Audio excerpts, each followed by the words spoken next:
Welcome to the Sci-Fi Center, the place to be, where comic books and wrestling collide magically. Movies, TV shows, and pop culture we share.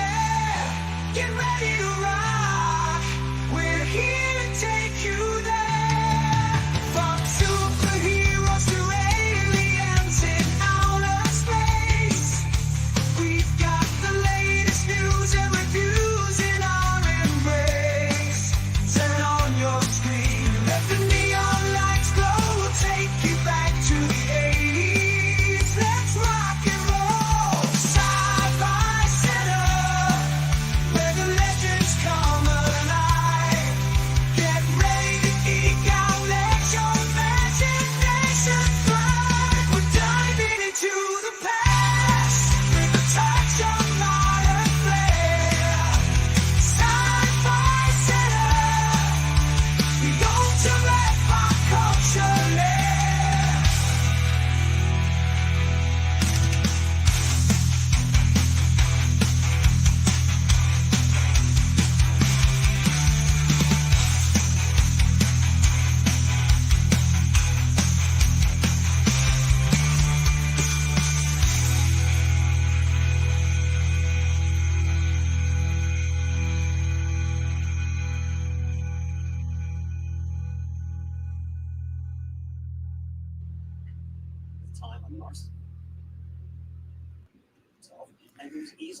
Happy Hump Day.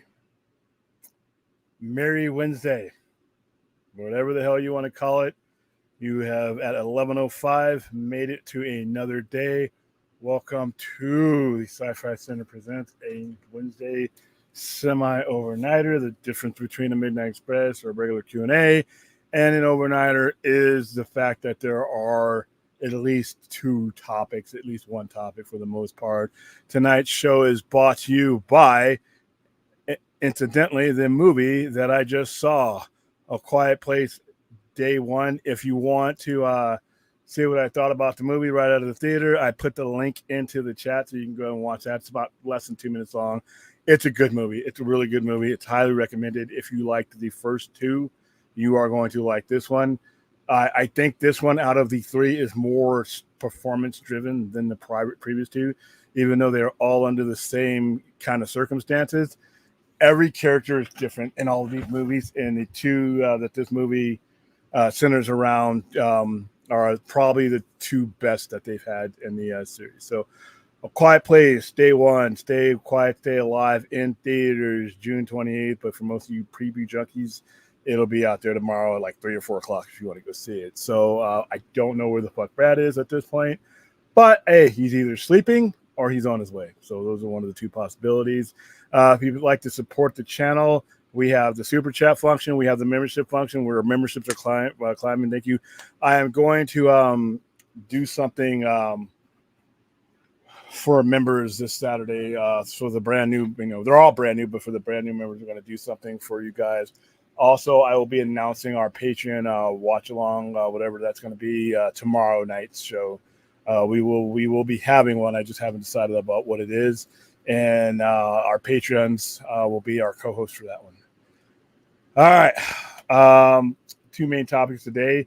Just after we finish talking about Batman, Caped Crusader, just the naming of some of the stars that are going to be in it. 2 days later, they come out with a full-on teaser trailer, so we're going to watch that. Also, we're going to go over just some of the notes from Kevin Feige of the Marvel podcast.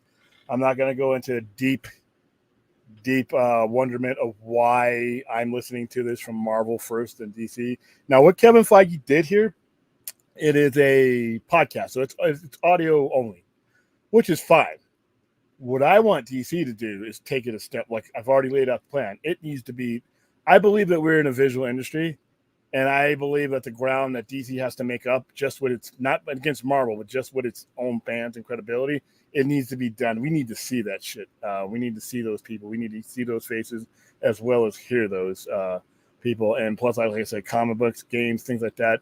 It is a visual industry, and I really would like to see this on a YouTube channel, YouTube network, and anywhere, Kind of like we're doing this show now. Every platform that allows live video or video shows, DC should be doing their show. What Marvel did today was nice, but what DC needs to do with it is bring it to your living room. So we'll go over that as well.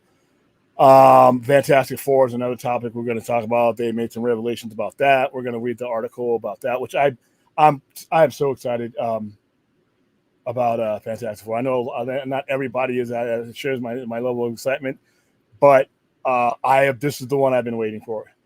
Like I said, I endured a lot of bad MCU movies to get to the phase I think we're about to enter in now.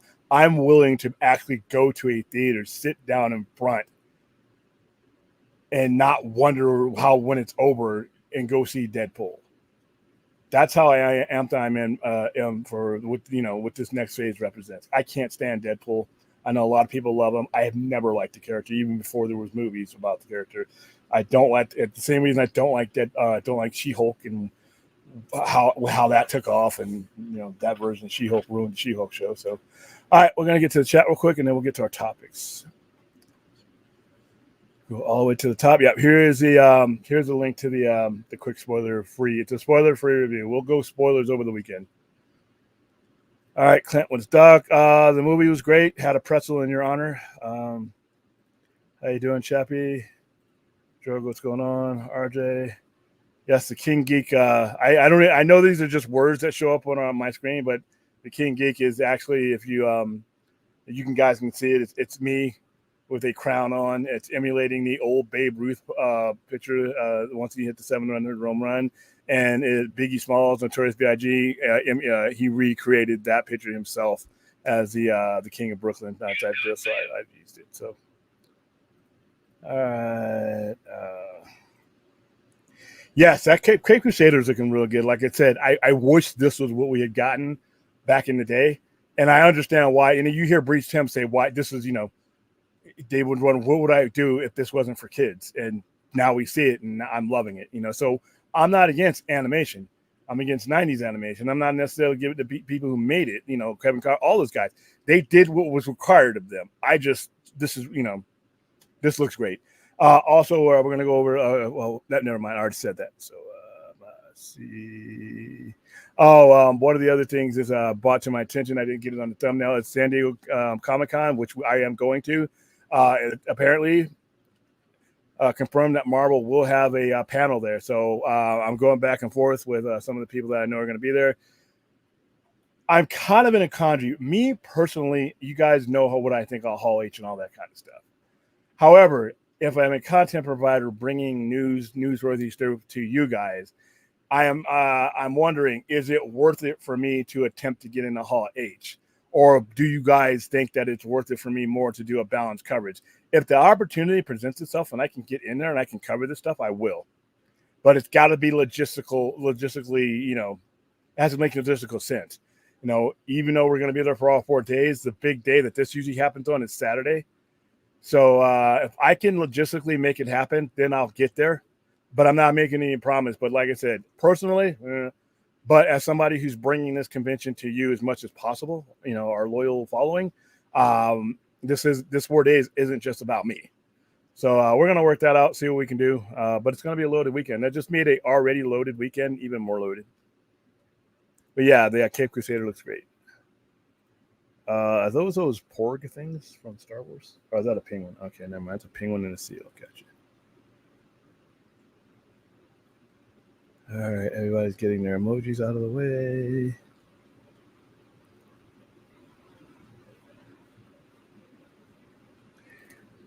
It ain't gonna be those because I can't. I gotta do the double features on a different day.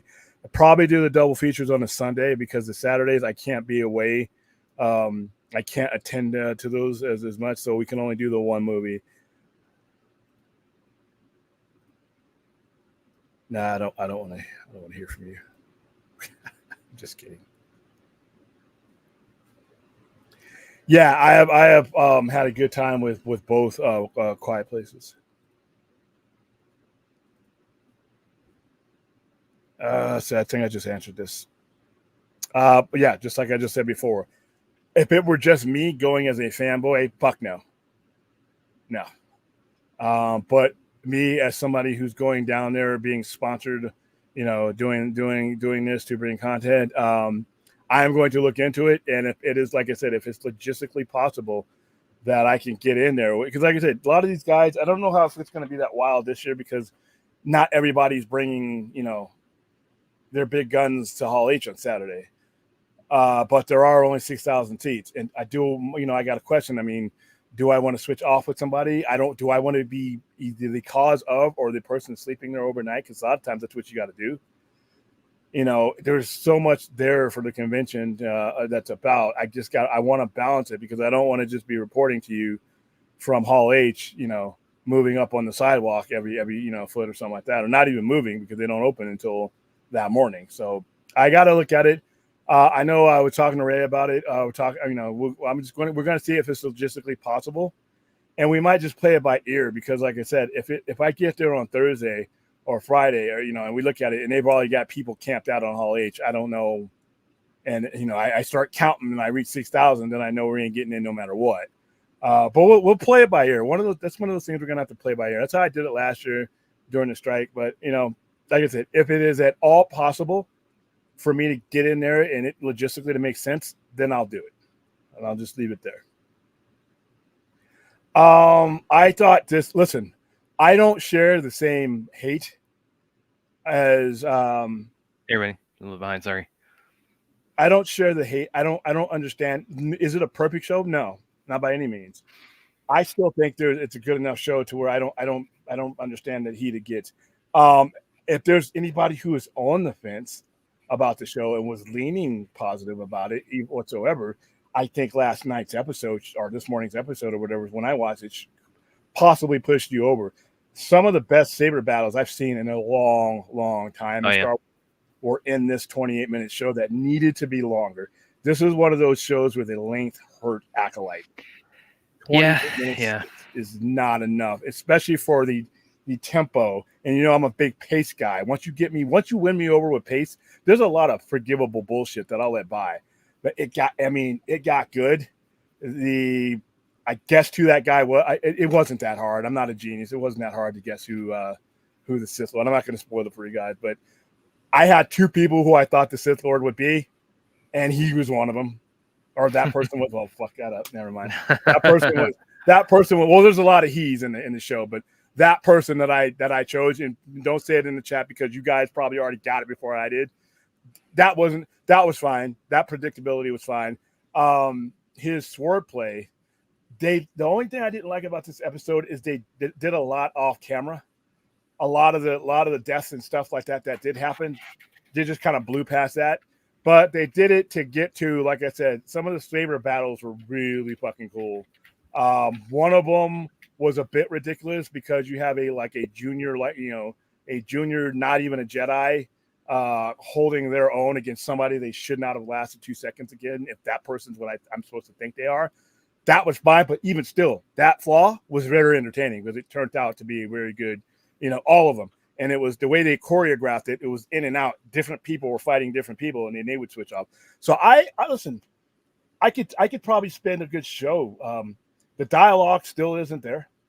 There's a lot of plot holes, but you know what? Star Wars in general has that and has plot holes. Period. So the show I watch and the show I hear about on the internet are not the same thing, in my opinion. And I'll just leave it at that, and I'll let everybody form their own opinion. But yeah, we can talk Acolyte, but like I said, without spoiling it, that's where as far as I can go, because I know there are still a lot of people in my circles that have not watched it yet because it, work schedules and whatnot. So there you go. Yeah, the dialogue. But you know what? Since I've been on this planet, Star Wars dialogue is probably some of the cheesiest shit that you're ever going to see. You've taken a big step into a whole new world. And then there's plot holes in Star Wars. I mean, so yeah, I think we just focus on them now a lot more because we have the means to. But the dialogue it wasn't good, but has it ever been good? It's Star Wars. I mean, come on. See, I have the exact opposite. I don't hate Ryan Reynolds. I just hate the character of Deadpool. I don't think Ryan Reynolds was the strongest part of Green Lantern, though. I think he's the weakest part of Green Lantern, but I also think he's a tremendous talent. I just think he's miscast in that role. And I hope when they cast this Green Lantern that they understand. They do some research on what Green Lantern's demeanor is, because I don't know if any of you have ever grown up around anybody that's gotten in the cockpit or behind the wheel or at the controls of a multi-million dollar machine, a government funded machine, and making you 1% of the 1% that can even do that, and then you cut that 1% in half and be a test pilot. Your confidence, attitude, and demeanor from every one of those guys I've ever met is nothing like Ryan Reynolds portrayed it there. And that's not to say he's a bad actor, but that's what they gave him to do. So let's see. Yeah, I bought this one up. Yeah, we're gonna try. I'm gonna try. Like I said, being that not everybody's bringing a lot to there, it might be more possible than it would be the year before last. I don't know. Like I said, we've talked. I don't know if I want to sleep out on the sidewalk because I'm going to the convention for the Comic-Con. I mean, Hall H is like that's going to be like the presentation. Marvel's presentation is less than 2 hours, and you spend 3 or 4 times that much trying to get in. But logistically, if we can do it, we'll do it. Let's see. Let me answer this one. If I do a daytime waiting shift, that's fine. I want to go back to my room and shower and sleep anyway. Yeah, and like I said, we might. We got a month. We got a month to figure out the logistics and see. Because plus, like I said, other schedules are going to be published. Right now, none of the schedule is published. We don't even know what time of day Marvel is going to be at Hall H, because last year Hall H didn't open up till 1:00. The Star Trek presentation was the opening function that we were there, and I showed you guys a video of that. So we'll have to, like I said, not completely out of the question. We just got to make it. We got to make it work for everything that we got going on.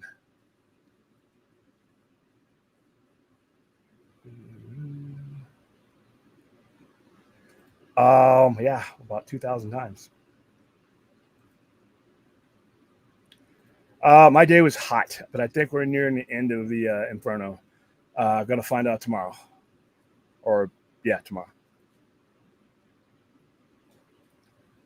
Yeah, like I said, and we may meet people down there. You know what? We may meet some people down there that we know. Who knows that we know that if you get like 4 people, we could possibly, alternate to where, because I think, I'm going to be down there because I got, appointments and interviews and stuff set up. So, if I can make all this happen, I will.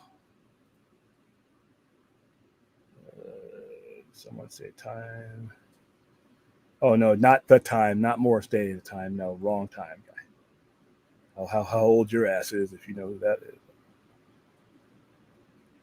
Yeah, the Disney Plus thing. And I didn't like the short episodes of The Mandalorian too, because just as I'm getting into it, I just like, I'm left hanging for another week. So yeah, I don't like that. And like I said, HBO, you're right. HBO gives you every episode of Game of Thrones this year is like over an hour, and it flies by. So hate for Fantastic Four 2005. I don't know if it's hate, but it's revisionist history. Everybody looks back at anything non-MCU in the lens of MCU, because most people weren't watching these movies prior to MCU.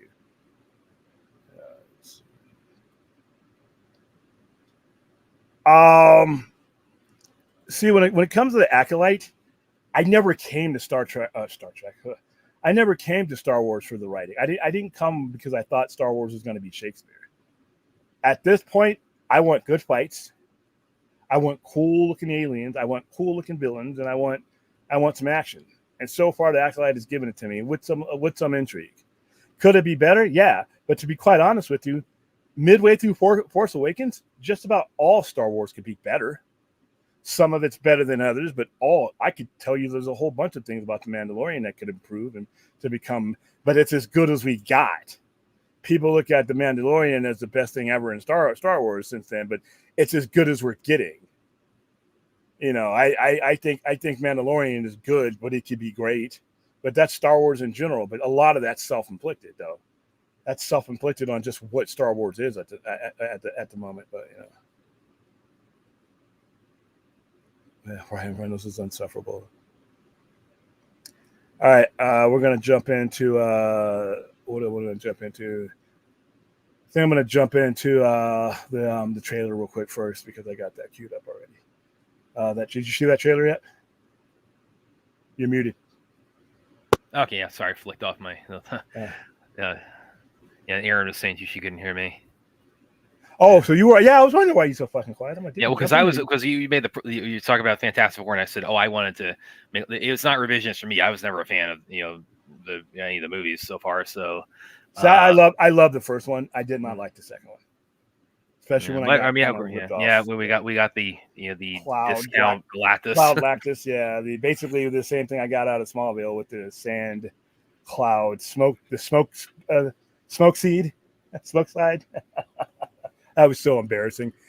Dude, they need to retcon that. Even if you had to bring back Smallville just back for just 10 minutes, just to make that non-existent, do that. Oh, that was so bad. Okay, so even if you don't get in a Hall 8, it might be worth it to cover the announcement that night. Oh, yes, no, that's definitely that's what I'm going for. 100%. It's just a difference between like being in there and reporting from it. But oh no, we're going to report on that's with or without Marvel Studios being there. Yeah, so even if I don't get in or I opt not to attempt to get in, the news will come to us, and it'll be, like I said, even if I'm not in that room, I will be right outside. I will stand outside of Hall H with it right behind me, and we'll report on it. So, no, don't worry about that. You'll get you're probably going to get sick of me over the 4-day period, but you know, I know I'm doing the right thing. The only major announcement. Well, it doesn't have to be an announcement. I heard they're going to be doing some announcements. They could also bring out some people. I mean, bring out Pedro Pascal and crew. You know, I don't know. Yeah, well, it's also going to be, and of course, they're not going to say anything about Blade. Anybody wonder that? Again, this is the same weekend, is it the same weekend or the weekend after Deadpool? The week of Deadpool. Yeah. So that's actually, this is like the Saturday, like as people there are going to be people like in the Hall H. They're like probably just coming from seeing Deadpool, at that point. So. Well, I'm going the Tuesday prior to getting on the plane, so I will have seen it by the time I step. So they may try to I would think they would try to capitalize in some capacity on that, because that doesn't usually happen. They don't, DC Marvel, they don't usually try to put out one of their big blockbusters the week of Comic-Con. They want to have typically try to have a breather room. And of course, this was going to be out originally, the first weekend of May this year, and the strikes, kind of threw a wrench into that. That's the only reason why, because generally these movies get released in May. I don't think there's going to be a lot of Deadpool at Comic-Con other than the ramifications that happen because like I said, this is the first step into the step I've been waiting for. And that, you want to know how you get me to I almost said Daredevil, a Deadpool movie? Put something in it that's relevant to me. And like I said, the next step that Marvel's about to take, I think it's very relevant. And I'm willing to suffer through Deadpool to get to that. That's how I'm excited I am about it. But yeah, X-Men could be, and like I said, they got a lot of stuff. I don't know if it'll be like 2 or 3 years ago where he had like a whole map of things to go. Because to be honest with you, I don't think Kevin Feige was really enthusiastic about that, because that was Bob Chapek. They wanted them to push so much stuff out the door. So let's see. William will wait for hours of his life at Hall H. 5 minutes later, we'll get some announcements. Don't waste your time, William. It all depends. Like I said, me, that's how I feel personally about a lot of this stuff. But once again, you can't just go. If you're gonna have a channel, we just sit here and talk about what I want, what I would rather do. I'm going to try to get you as close as possible. Now, I don't know what the rules are. I know last year we could not film. We could not have our cameras out while anything was going on. We could have it while they're on talking and things like that, like if Feige's talking, but once they start showing us stuff or pictures and stills, they told us this is where you have to put your cameras down and all that. So I haven't been there for a while. Like I said, I'd never been in Hall H until last year. So I don't know what the rules are as far as is it going to make that much of a difference from my point of view for your point of view? That's what the question I got to answer. If so, we'll do it,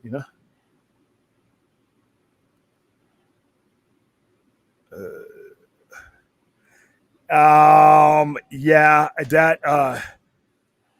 that might depend on, because that's usually when there's not a lot going on in Hall H this year too. So anybody who's going to be sleeping out there is sleeping out there for the Marvel panel. because the Star Trek panel I can get into. That's not I don't know if I might go to the Star Trek panel. I don't know. Who knows? We're still, even though I'm planning, I'm probably going to be the most well-planned vacation ever. We're still a month. We're about a month, less than a month now. We're a month from now. We'll be in day 2 of Comic-Con. So, Yeah. but we'll put it together. Yeah, because I mean, you guys definitely, you and Rhea and anybody else, kind of in the sort of our internet YouTube circle. I mean, you guys definitely plan on commiserating while you're down there. Yeah, and like I said, if it looks like one person can get in without, it all depends. It all depends how the day rolls out, because there's a lot of chaos that goes on down there. So, but yeah, I don't know if that's usually when Marvel puts theirs down. They usually put their. I remember sometimes they did it like they were in like 3 o'clock, 4 o'clock in the afternoon. I guess for you, RJ, that would be the evening. So yeah, who knows? But like I said, if my ideal thing is, if we did go into there, would be to partner up with some people so that I could keep my appointments and get to the things that I want to get to, and then relieve that person and let them do the same. And then at which point we all converge at a certain time and spot right before the panel we want to get into, because I don't know how it works anymore. Because when I went in for the Star Trek one last year. I left right after that one because it wasn't there wasn't anything else relevant for me. They had stuff throughout the day, but it wasn't things that I really cared about seeing or hearing about. So if you're going to get down there, if there's a non-Marvel panel, a lot of those people are going to be blocking out people who want to see other things besides Marvel, because it's hard to get in and out of it. So it's going to be because like I said, they changed the rules last year because of the strike. So we'll take a look at it.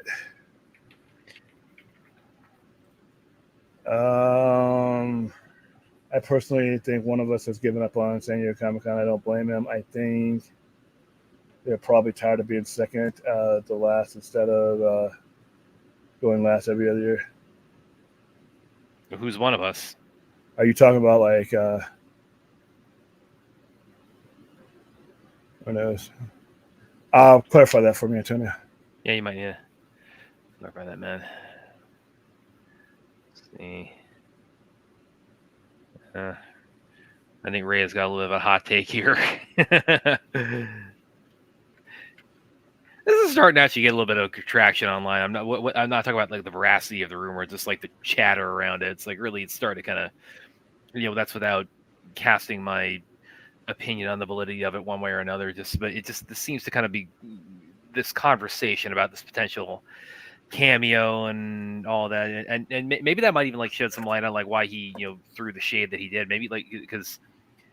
I like if he like would he have had permission to do that, or would that be something they no would nobody in Marvel Disney probably gives a shit about what he's doing right now.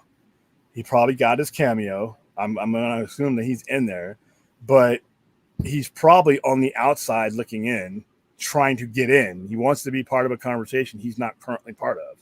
So when you're not, you say stuff and you do stuff, and that gets you your 15 or 20 minutes of fame. But when your profession is acting, I mean, you're to get fame, you act. I mean, I don't know what how he would endure himself to the studio by making a situation that's already something that they need to fix. You think they're laughing? You think his name's at the top of their list when they read his tweets? Probably not. So yeah, I don't think he's doing himself any favors at this point. I don't think Wesley Snipes has done himself any favors in 20 years, but to be honest, to be fair, it's now, when's the last time he's been relevant? It was tax issue. Well, then the Expendables 3. Okay. Oh, let me rephrase that. And something people saw. When's People the last saw the time? Expendables 3. They didn't like it, but they saw it. Yeah. When's the last time he's been relevant in something that was actually relevant? Now, what was that one he did with Spike Lee? There was Coming to America 2. That was probably his biggest thing after that. So nothing. Yeah. He really so just a bad look when that. Yeah. Just but it's stop. not like he's incorrect when he says that, though. Yeah. Nobody listen. Being right or wrong, It's the messenger. If nobody fucking cares about the messenger at this point, it's you think Kevin Feige's like, oh, wait a minute, hold the phones. Let me listen to what Wesley Snipes has to say about anything. I don't think so. I'm like, dude, take your cameo, take your nostalgia, and go home, or go act, go get a role. So the next time I'm talking about Wesley Snipes, it's actually something Wesley Snipes is a star of, that I'm going to see because Wesley Snipes is in it instead of a brand that he's still trying to cling on to that is going to move beyond him and past him. No, it's not going to happen. Fourth is like no, that happened. Nah, he's back to acting, but it's not. Yeah, he is. Which that it's kind of goes okay. Like because I asked William recently, it's like, hey, would you expect Ezra Miller to make a comeback? So if Jonathan Majors can make a comeback, Ezra Miller damn sure can. Well, Jonathan Majors, like I said, his stuff was far worse. Well, that and plus, a lot of it, legally nothing ended up happening to him. So yeah. But like I said, Marvel couldn't have anything to do with him simply because even if he was found not guilty, it's just you can't have your major star that you're about to launch these things into being associated. The Flash is not what Kang was going to be for the MCU. So let's see. But yeah, let's ban. Let's enjoy Wesley Snipes' cameo, but let's leave Wesley Snipes' relevance where Wesley Snipes was relevant. He's the only Blade you're going to get for the next 20 years. That doesn't mean that I need to get into a time machine and go back to 1999.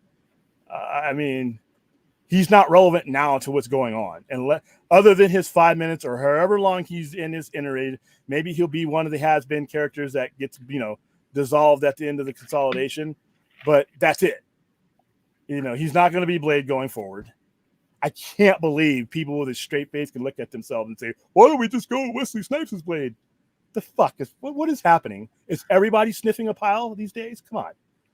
I mean, 2024. Look at your phones. Hold on. Okay, look at your phones. Look at your phones. Look at your calendars. Look at your TV, your digital. Anything you need to do to tell you what fucking year it is.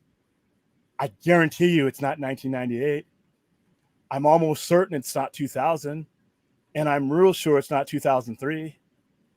In fact, I'm going to bet good money that it's 2024. So why don't we live there? All right. Chappie, thanks for the support. Just hear me on this room about Wesley Snipes' Blade for Old Man Logan style legacy sequel. They make again, it's like I could. People cared about Logan. I think that has a better chance of happening than this other Blade they're trying to do right now, which is zero. So you're basically saying zero because people cared about Logan. Which means I'm saying like MCU Marshall Ali Blade. That's like -50 at this point. But what you're gonna get if you're gonna get a Blade, I'd rather get no Blade than rehash some old shit. See, when you're talking about Old Man Logan, he was relevant throughout the past 20 years. The entirety of the 25 years, he was relevant in that role. People cared about that character. It's Wolverine. Blade is not Wolverine. All right? You can bounce that fanboy shit amongst between us, but Wolverine, I can't even see where my hand is right now. And I'm not even going to go as low as far as where you're in comparison. Rhea. 90% less nice as Blade. That 1% is William and his alts. And Aaron's got 99% of what? So the internet? Sci-fi, William Rad. It would be cool to see Wesley Snipes being a 2B original. Fourth would agree with me. That's fine. I'd rather go ahead and see him do something relevant. I mean, like I said, you have the ability to be relevant. What are you doing, dude? What are you doing? And 99% of the internet, which is, come on. If you're on the internet, that means you're on a computer. Now, on your lower right, there's this thing that's called, it has a date. Right now, it says for me, 11/37, 6/26/2024. It does not say 1990 anything. It does not say 200 anything. Let's do now. All right. All right, the nostalgia toy, let the professionals play with the nostalgia toys. Fanboys, let's put it down. You're going to blow your fingers off. Droga, will you get off this cat and the half fixation, man? They discovered the Scary Movie, apparently. And listen, guys, that's the one. It's like, okay, next time we have a panel, okay, one of you try to defend that piece of shit, okay? Like rationally try to defend that Cat in the Hat movie because it is god awful.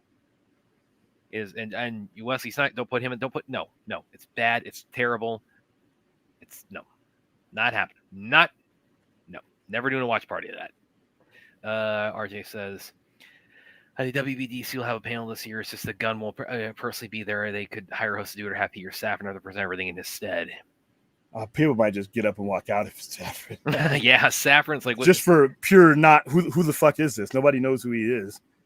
There's a reason why he's the business side of it and not the creative guy. And again, it's like, and that's without even getting into like his prior credits on things like Meet the Spartans. So.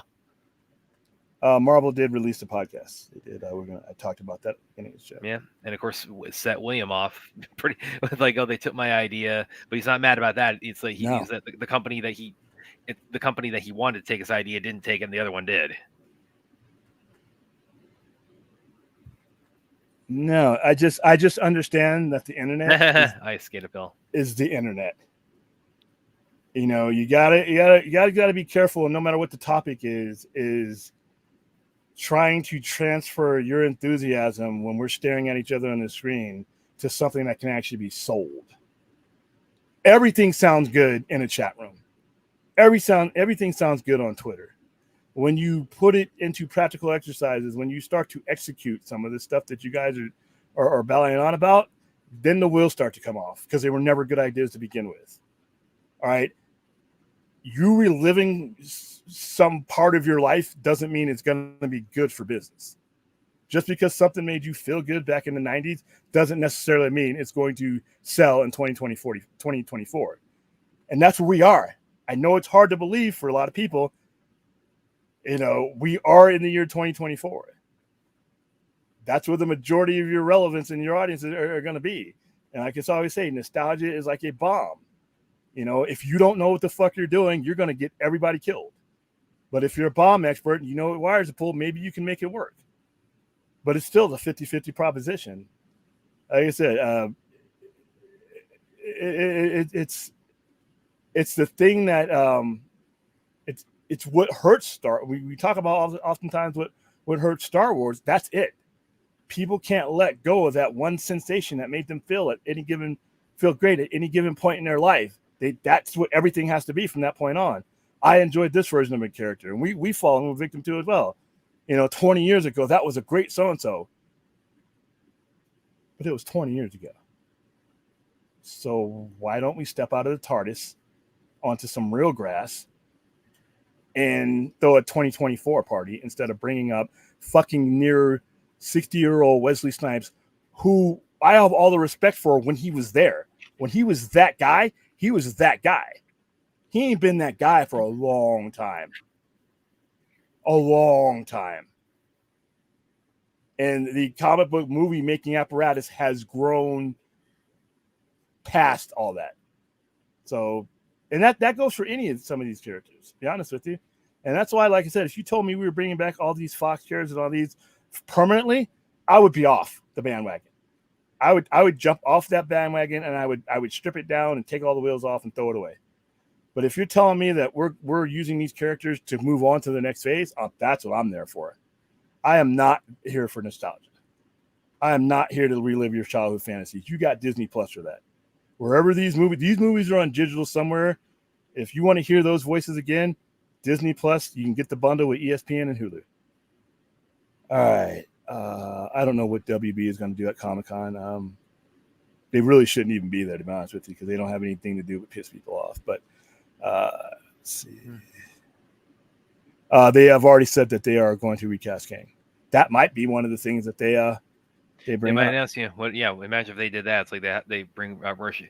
Imagine if they brought up Mahershala Ali and said, "Oh, did we say he's playing Blade? No, actually, he's going to be Kang." Yeah, let's play an important character. That would be awesome. That's an upgrade. I love you, Jonathan Majors, but even without your snafus, Mahershala Ali that's an upgrade. That's an upgrade. Let's see. Still don't know what they're going to recast King. Pivot. Got the super chat. I actually remember seeing it a while back after he was after he was dropped, some people fan casting Ray Fisher for King. It's like, oh, that'd be cool. And you know what? Most of the general public will be okay with it. Yeah. Because the internet, the 3% of us who know what he went through was going to, we'll do our thing, and then everybody be like, oh, wow, that's a damn good actor. So now that Marvel's panel, you think Gunn will settle announcement to you? No. I actually think that he's in the thick of taking advantage of the good weather that where he's currently at right now. I don't think he'll do one. I mean, he might do like a zoom in or something, but I don't know. Okay, Chappie. Go ahead, and I'll read this one from Chappie. Black Panther was great, William. I own that movie, saw it in theaters, all hype, but let's be honest, Blade gets talked about more. Azteca.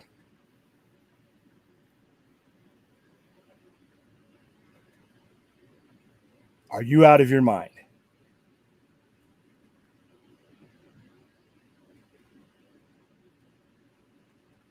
I know people get hacked. This may not even be you. So I'm going to qualify what I'm saying, that if this is not the real Azteca and you've been hacked, then disregard. Black Panther was a cultural seismic shift. Nobody was talking about Blade in the same syllables as they were the Academy Award nominated Black Panther. A multi-billion-dollar success, even though the last movie I was not the biggest fan of. I hope you're trolling me right now. I really hope you're trolling me right now. You can't be serious right now. I'm sorry. I can't entertain that. And now here's something I got to do. Have my hot take. Okay, Brad, how dare you say Mike Myers' Cat in the Hat is a classic and is a huge part of my childhood nostalgia and the reason why they developed a cult following. It's basically okay, Chappie. I'm so tempted to pull up a clip from that. I just don't want to get this pulled down, especially when we're monetized. Chappie. If you've been hacked, okay, it happens, as William was saying, but there's no way you just type that with a straight face. It's not humanly possible to see that movie and just say what you said with a straight face. You will sooner see me praise Justice League as superior to Zack Snyder's Justice League than you will find people who have seen the Mike Myers Cat in the Hat and say that has a cult following or it's a timeless classic or any of the shit you just typed there. I'm sorry. It's not possible, man. That movie's god awful. It's terrible. No, you were trolling or you've been hacked. Okay? All right. X-Men and Spider-Man is where this begins. This did not begin with Blade. Why are people continuing to this day? Most of these people who do this weren't even born then. I don't need to give Blade flowers for shit, other than being a fun Wesley Snipes movie when I saw it. That in no way, shape, or form propelled Marvel to the beginning steps of what it would become. That X-Men did that. All right.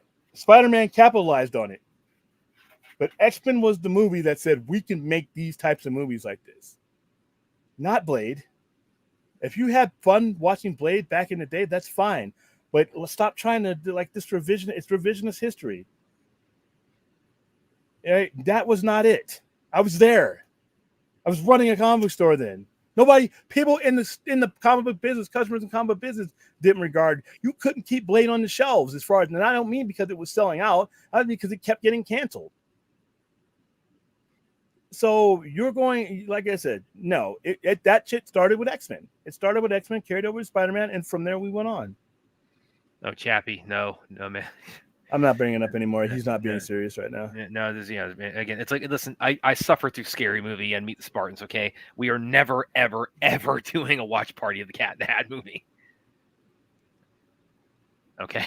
I'm sorry. I got to draw the line somewhere, guys. And actually, speaking of pulling stuff on that note, because we wanted to pull up there we go, the Batman trailer video. So we got kind of down this rabbit hole, Blade and Black Panther and Cat in the Hat. I don't know why. Am I going to have to ban Blade?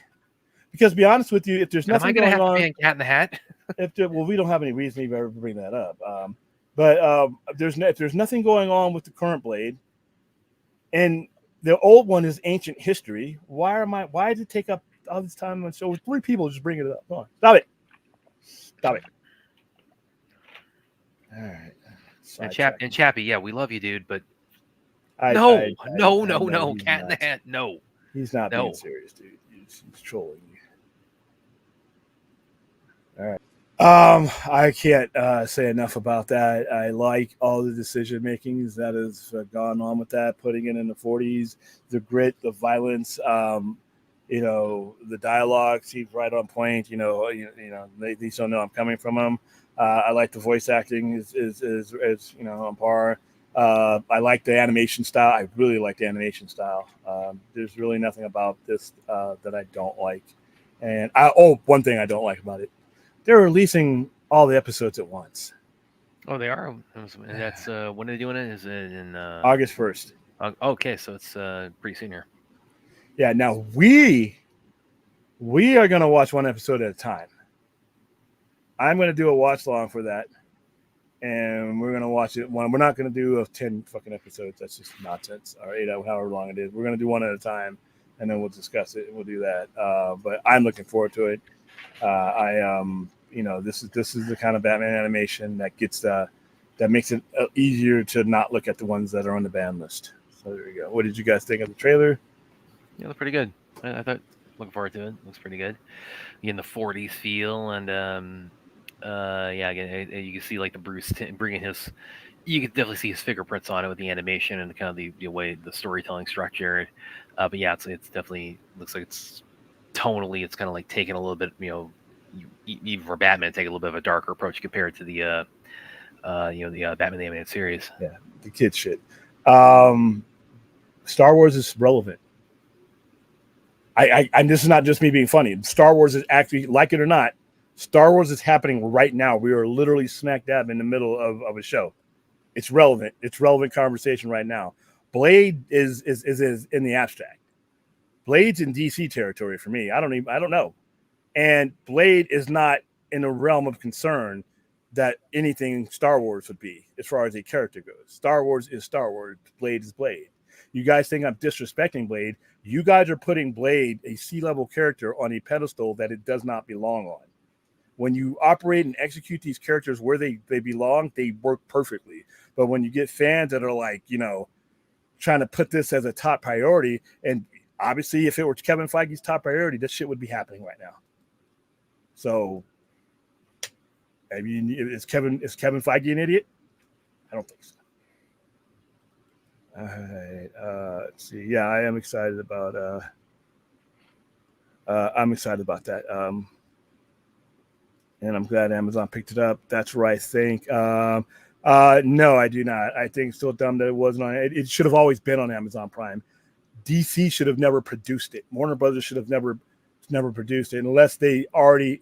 The only way Warner Brothers should have ever invested into this is if they had a buyer before they spent $1 on it. Because that way you're coming on top. But where Warner Brothers is right now and where DC Animation is right now as far as financially and viability goes, no, it's the smartest thing is that it's not on Max. Because now the liability is on someone else and Max and Warner Brothers get a profit, which they desperately need. But if the show gets higher viewership than WBC, made some money licensing, yeah, that's all that should happen right now. I don't think Warner Brothers should be in the animation business other than this way. Everybody wins here. Fans win here. Warner Brothers Discovery wins here. Amazon wins. Everybody wins. Where the losing happens is when Warner Brothers spends resources they can't justify on these things. And then no matter how good they are, they end up having to get shit canned or pawned off. And then sometimes it happens. Sometimes, you're not getting Wall-E, Coyote, and Acme. So I would rather them say, you know what, before we put pen to paper, before we do anything with this, let's make sure that we have a platform, a buyer for it. And we have a price, we have a number, and it's sold. Once that happens, then we know what we can do. Bam, it gets out there. And that's how Batman Caped Crusader should have happened all along. It ended up that way, but I hope that's what they decided to do because I don't think Warner Brothers Animation should disappear. I just think they shouldn't be the ones at the helm anymore, other than to cash a check. So that's where I'm at with that.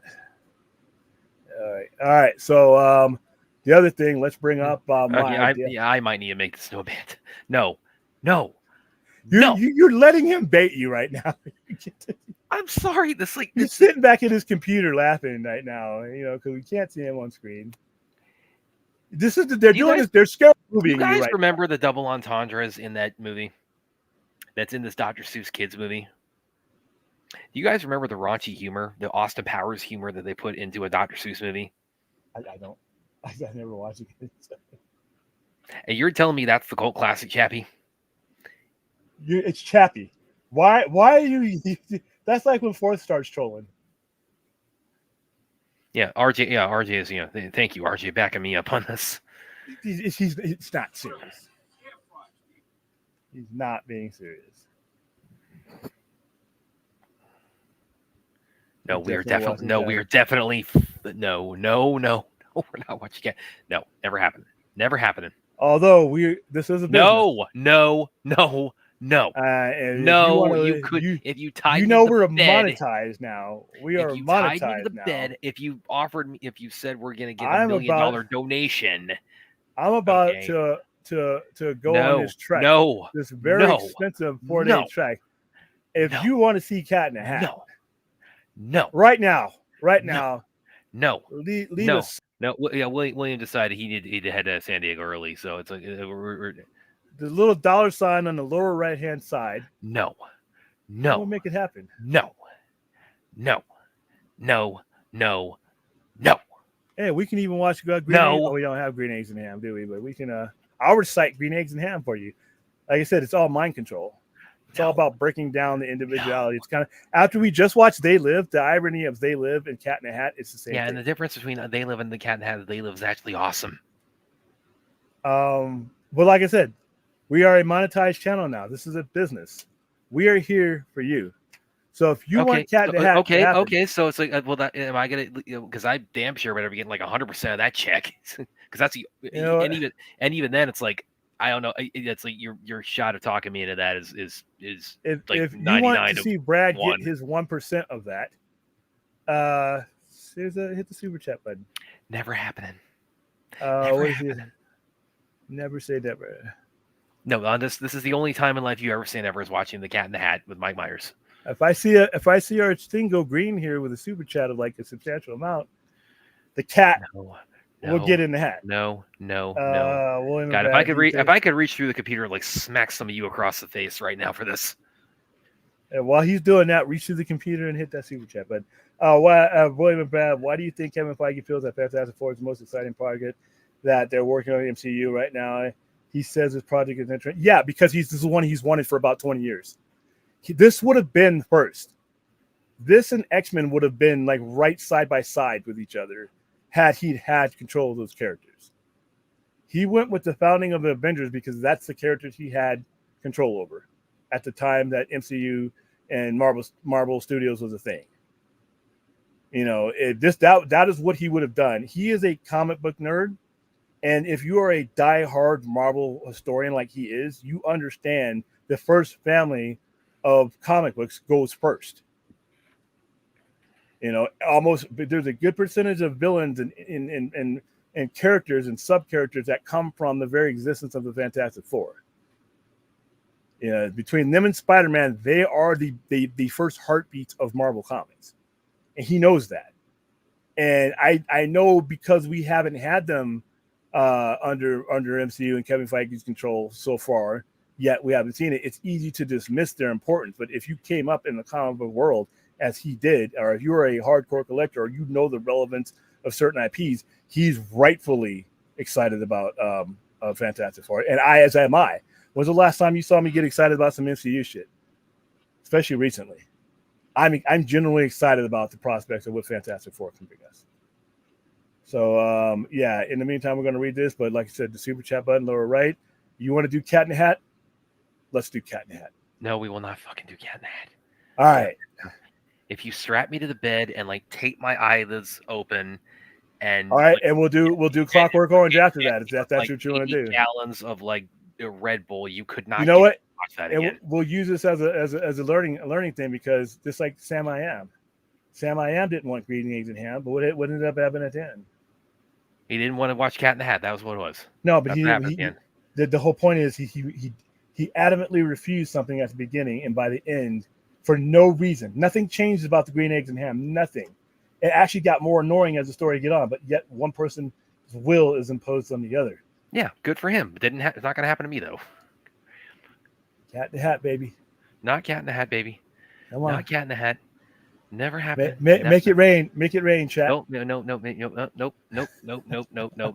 Marvel. No. I don't. No. It's like I mean, you set the world on fire and like and say we're donating to like the firefighters, fund of saving the planet from being engulfed in flames. I would not do that one. We don't have to set the world on fire. We just have to make it rain. I like how I rolled into that. Yes, R.I.P. Bill Cobbs. That happened. I found out about that after I made the thumbnails. He was up there. He's like 90. Yeah, he's 90. Like I said, we lost a couple of people today too. But like I said, man, with these people, like I said, I'm not saying that they won't be missed, but man, look around us. Getting the fucking 50s is an accomplishment these days. You're making it to your 90s. I'm proud of you. You lived if you live that long, there's not much left on the bucket list for you. You lived life, man. You did it. So all right, let's see. And you know what I bet he didn't do in those 90 years? Ever watch Cat in the Hat? He probably did. No, I don't think he did. All right. Marvel's Kevin Feige says the Fantastic Four is a period piece and shares filming start date right after Comic-Con. Literally, as I'm on my way back to Comic-Con, the very next day is when this film starts filming. All right, Marvel Studios. Can you read that, or do you have to have it on your screen? I can see it. All right, Marvel Studios said Kevin Feige is sharing details about the upcoming film, The Fantastic Four. The film starring Pedro Pascal as Reed Richards, Mr. Fantastic, Vanessa Kirby as Sue Storm, Invisible Woman, Evan Moss Bacharach, I hope I'm pronouncing that name right, as Ben Grimm, The Thing, and Joseph Quinn, who I just watched tonight, and he's amazing, as Johnny Storm, Human Torch. Got an update from Feige revealing the story will be set in a version of the 1960s. It's a period film, and there's another piece of art we released of Johnny Storm. Like this is directly from the podcast, by the way. Flying in the air, making a force symbol. There was a cityscape in that image, and of the official Marvel podcast. There were a lot of smart people. We were all of them that noticed cityscape didn't look exactly like what New York that we know, or the New York that existed in the 60s of our world. So those are smart observations, I'll say. So it's also in a different universe. And it will start the Monday after Comic-Con, which is on July 29th. Our director, Matt Shakeman, has already moved to London, and we start filming at the end of July. Funny story. You know what? I don't know if these cats are going to necessarily be at Comic-Con, because if they're shooting on Monday and they're going to London, I mean, you could pull it off, but damn, that's ooh. It might be like a Zoom thing. Yeah. He continued, I'm extremely excited because those characters are mainstays. Yep, exactly. Legendary pillars of the Marvel Universe that we never have gotten to play with or explore any significant part from Doctor Strange, Multiverse Madness, and a few teasers before. And he used the word. Some of the notes I have from this, since we're going to go right into that because I have the notes on here. All right, taking when he opened up this podcast, one of the things I was impressed to him, and this is where he understands this, and this is where whoever is successful when it comes to DC is going to have to this stuff. Talking, he says, we in these platforms and these forums, we talk at our fans instead of talking to them, and we do it majority in a way that's on social media and places that really don't necessarily get all the news across. So this is why he wanted to do this. It's because Kevin Feige, wanted to talk to the fans. And I've said that before, is where, we've given thousands of followers and subscribers to people who basically fart out their ass and call it news because we don't hear it from the people we're supposed to hear it from. So when he said that, I was very impressed about that. FF shooting after San Diego Comic-Con. And I like the word he used, sandbox. The MCU is his sandbox, but when he talks about some of these other things that are not MCU, he's talking about them as if they're in another sandbox, but that they can come over and play with each other at times. So I like those things. They had some video game people on there. I listened to the whole thing in the background, but my main thing was those things. But the fact that I liked about it, that it touches on a couple of different things. Like I said, where I would go with his thing, it wouldn't be a podcast. Marvel can do a podcast because, once again, you don't have to visualize what they can do. You've seen it. I think DC should do the YouTube channel thing. I think they should do and like we're streaming on Twitch and Twitter right now. That's exactly what should be happening with DC, and the wow factor should be like, holy shit. What we should be talking about Thursday, Friday, Saturday, and Sunday is what they gave us to talk about, not with some fucking scooper, not with some person who knew a person or unnamed source or some trade who needs clicks. What whoever the power that is saying, that's what all these thumbnails should be looking like, what they're putting out there. Like right now, we're talking about Fantastic Four, and we're being set on the right track of Fantastic Four by who? The man himself. That's how you do it. That is how you do it. Even if you don't like MCU's content, the business structure is the thing that you need to adopt. The philosophy is what you need to adapt. Some of the content sucks. I've been the first one to tell you that. But like I said, I tell you, you can shit in your customer's mouth if you're one of these comic book movie companies. If you've given them steak and filet mignon the whole other time because you got the benefit of the doubt. And Cat in the Hat just goes straight to the shitting in the mouth. It's a business. No, okay. That's not how you do business. I am excited. The word excitement, I can actually use the word excitement for Fantastic Four. I can't use it for Superman yet. And the reason I can use it for Fantastic Four is because of the credibility of the guy putting it together and the history that there's been there since 2008. I have a maybe sort of with Superman, but they are, to me, in my opinion, they're not the same.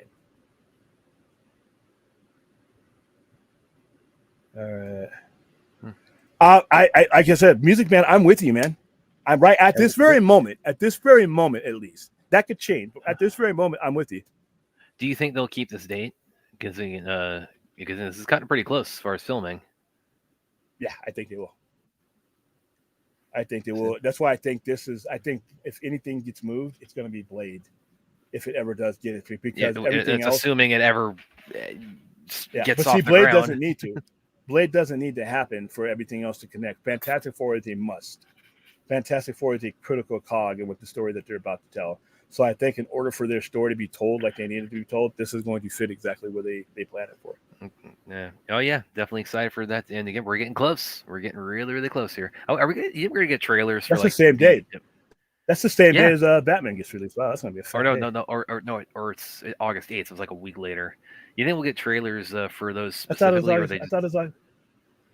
I thought it was August 1st. Was it Rebel Moon August 1st? I'll look it up. Hold on, I'll be right back. I gotta get my water real quick. You think we'll get trailers for those, or that's when he gets back. That's first I hate scary movie. Now the cat never smoked. Yeah, it's called Oxygen. That's what's entering. That's what I'm inhaling, and I'm exhaling carbon dioxide like a human does. That's what quote unquote smoking is. Oxygen, and that's telling my brain, it's making my brain fully functional, and it's telling me that movie's god awful. It's worse than Scary Movie. The worst moment in the whole Scary Movie franchise is better than the best moment in Cat in the Hat. That is how bad that movie is. Oh dear God. I gotta stop telling you guys what I don't like on here. Because you'll always find that's some way to leverage that in ways that annoy me. And since Brad will watch the raid after Cat in the Hat palate cleanser, but if you don't watch Cat in the Hat, we've done watch launch for both of them already. So I can put the raid on any time. I probably need to if I ever do a Cat in the Hat watch party, which I will never do. So everything suggests there is pointless. Okay. I watched Cat in the Hat when I was 19 when it came out. Yeah, so did I. I mean, my God in heaven, that movie is it's. I mean, words can't describe how horrendous that Cat in the Hat movie is. It has memorable moments. Not one of them are good. No memorable moments that are good memorable moments. Something can be memorable, not good. You're also gonna hate more than Scary Movie. You might have, yeah. Because Cat in the Hat is that bad. It is that bad. It is worse than Scary Movie. How hard do you have to work to make something worse than Scary Movie? Oh, God. I gotta make. I'm gonna have to put that on the I ban haven't list. seen Cat in the Hat, so Yeah, that's good. That's gonna be like Meet the Spartans, but you're gonna get like half as far into Cat in the Hat as you did with Meet the Spartans and say, "Oh yeah, Brad was right. This thing is horrible." And by the way, all right, we also how's it going, covered all Ruth? the. How's it going, Ruth? I see what you. Hey, listen, Ruth. Ruth, I'm concerned. Oh yeah, I saw that thing you comment on that she shared. And it's not just the only thing. It's just there's just a series of postings that make me wonder if everything's okay there in Scotland because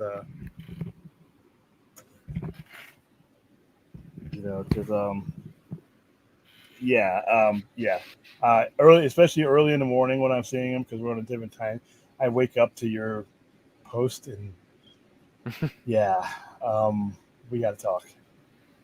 I was never thought I guess Cat in the Hat would be so hated. I just don't regard it. I've never seen it. So. I didn't see it when it came out. I saw it like 10 years or so after it came out, and I never went back to it because it's awful. Like I said, though, do you want me to be sitting out in the alley of San Diego with some bread, not just bread, just the end pieces of bread because I couldn't get the good pieces and some bologna and maybe some of the mayonnaise out of the packet? Or do you want me to actually be able to go inside and eat at a restaurant? Because if you do, my choice is the only way I can make that second option happen. Watch Cat in the Hat because I can live with that if that's the only choice. I'm just putting it out there. It's capitalism, baby. All right, we covered all these semi-banana topics. RJ said end the stream before we spend. Everybody's talking about he accidentally typoed "cat in the hate." Yeah, did make a funny typo with "cat in the hate."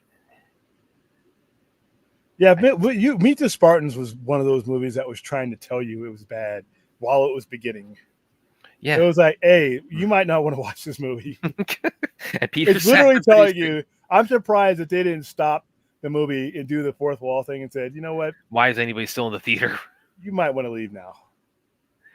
Yeah, it's and Cat in the again that's my big thing with Cat in the Hat. Aside from how bad it is, again, that's among the reasons why it's so bad. It's basically like you think of like all the smut jokes and toilet humor and sex humor. It's like Pee Wee Herman. It's like Pee Wee Herman. Pee Wee's Playhouse. If you watch Pee Wee's stand-up comic routine and you watch the kids show in the morning, that show should not have lasted. But they did it in a way where like when everybody's head, it's like Cat in the Hat. It's like that, but it's like it's in your face with it. It's not over your head. It's in your face. Yeah, Pee Wee Herman wishes for a prostitute using zombie. Late great John Paragon, by the way. Mecca lecca hi, mecca hiney ho. I'm not going to go ahead and make any accusations or make any, but repeat what I just said to yourself. Pee Wee was lonely. Remember the show. All right. Cowboy Bill was a Cowboy Bob. Cowboy Bob. Thank God he went on to other things because he doesn't have to. He's proud of that, though. Morpheus is proud of his days as Pee Wee's Cowboy. Yeah. Little do we know. Vince says they took a doctor. Yeah, exactly. But they didn't make it semi-raunchy. They made it like raunchy. And by the way, also, okay, here's the other thing with the two. No, I got to finish this rant up, okay? Okay, you guys brought this up. Here's the other thing, okay? There's the Asian babysitter in it, too. That movie is also racist. That's one of the most racist movies I've ever seen because the way they portray the Asian babysitter that comes. I mean, it's like Breakfast at Tiffany's level of like racism with this babysitter. In 2003 or whatever that movie came out, they did Breakfast at Tiffany's like level of like racist just cringe humor with the Asian babysitter. It's like I'm so surprised that it's like that's not something that's gotten you like retroactive. You can't. Yeah, William had to bring it up. I don't think I would pay to stream this movie.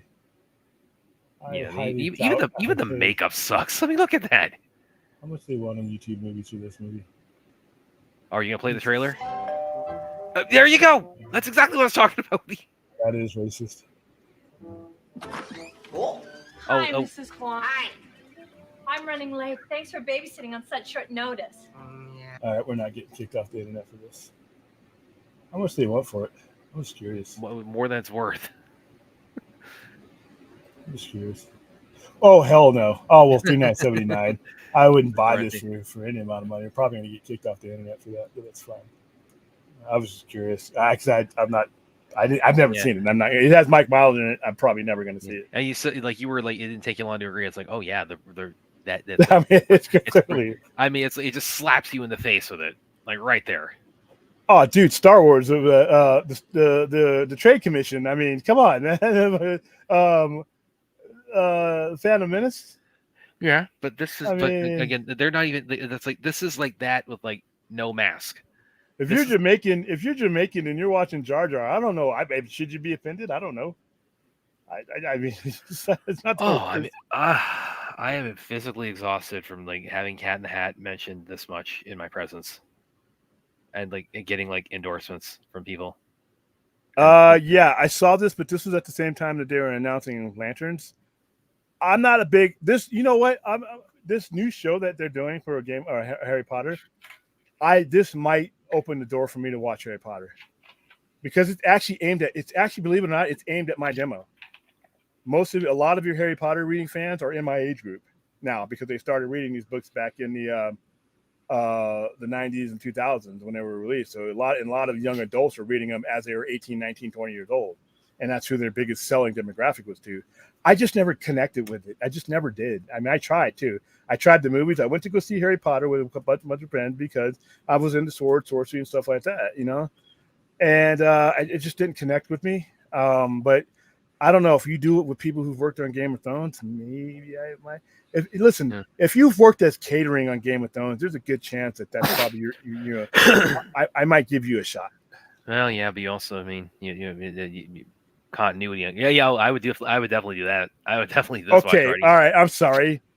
you got a problem with Cat in the Hat, which I'm not disputing is awful, but you can sit through something like I've never said for a second The Room is not a bad movie. But it's unwatchable, dude. It's stupid. No, it's hilarious. But once again, it is hilarious. Prime rib or 7-Eleven hot dog. What do you want? How do you want to see me rolling in San Diego? And if we got to watch The Room, well, yeah. Brad's a pussy. See, he can't watch it. No, it's like I don't. You guys took probably 15 years off of my life with that scary movie bullshit. So I'm trying to replenish that. I'm trying to get those years back. And it's like, no, this would take more years off. I'm trying to put those years back on because I need them. Just never have been. My go-to type of movie has always been science fiction since I was a kid, since I knew what movies were. Since I knew what my first movies were science fiction, horror, and fantasy. I was watching Conan's and Friday the 13th and Halloween's and Phantasms and stuff and Life Force and Star Trek. That's what I was watching. I mean, it just maybe if I grew up in a household that was just a comedy based household, maybe, but it just wasn't the type of movies that I gravitated to with as a kid. Now as a grown ass man, you can forget about it. Now there are occasions, like I said, Tropic Heat or Tropic Thunder. I saw that, and there are some other ones that I've seen, but as far as like dedicating time and money to it, I just don't want. It's not my type of movie. It's not more of a hate; it's a preference. Ford says, William, that the Cat in the Hat makes William cry. I mean, it's like that's about the only way you can. It's one of those things where it's like you don't know whether to laugh or cry, but you can't laugh, so all you got left to do is cry when you see the Cat in the Hat movie. Hey, listen, there's a way to make all this happen. Everybody betray me. I fed up with this world. Oh my god. Yeah, I didn't. It's just sorry. Yeah. All right, we're at an hour and 19 minutes. Anybody got anything? Yeah. Look, we got 87 people probably watching just me lose my mind about you guys want me to do a Cat in the Hat watch party. Which, by the way, we haven't I don't think we've settled for what we want to do this Saturday. It's not Cat in the Hat this Saturday. Okay. No, we're not doing Cat in the Hat for free. Sorry. We are 87 people. All you 60 that are watching on Twitter, jump over to our Facebook page. Listen, I'll type it in the description that I've seen here. Hey, Hold on. Spidey. I could cosplay as Tommy Wiseau.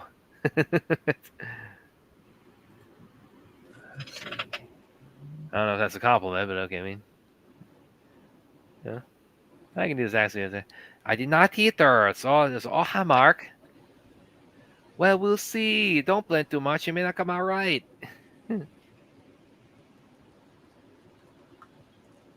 Let's see. Oh, Aztec also says apparently Mortal Kombat 2 test screen was a success for Warner Brothers Tuesday night. Majority reviews are positive from mostly hardcore fans. Okay, that's good to hear.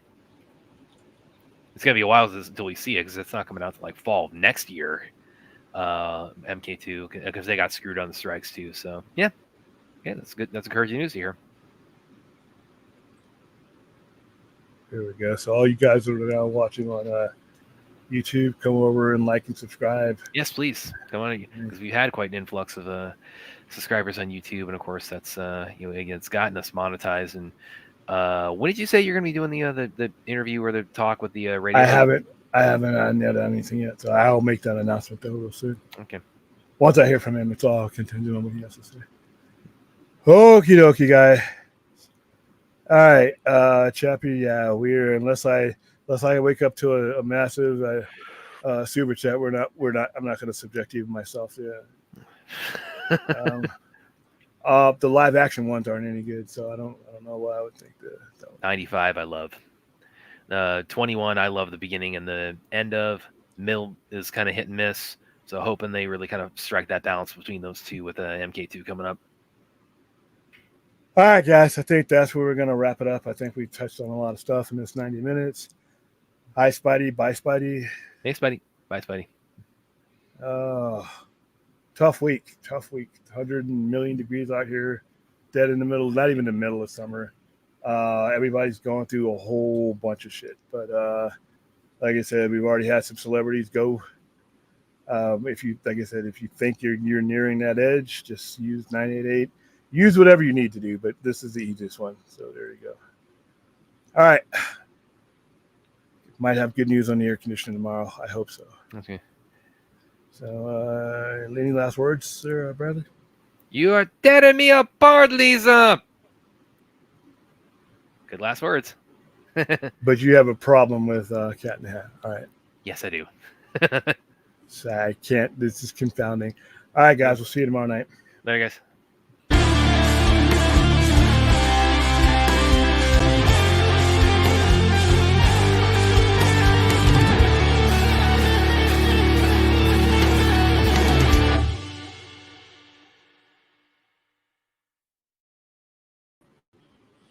For what?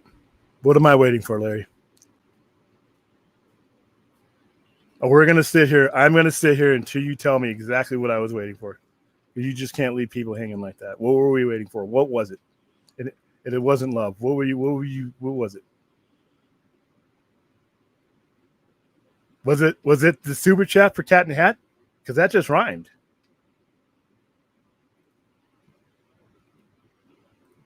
All right. I feel compelled to come back on for what I'm assuming is going to be very bad news for me here.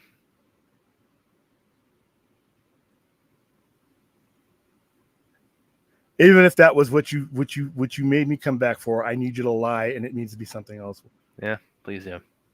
That's it. All right, man. Well, let's redo the outro since Larry thought.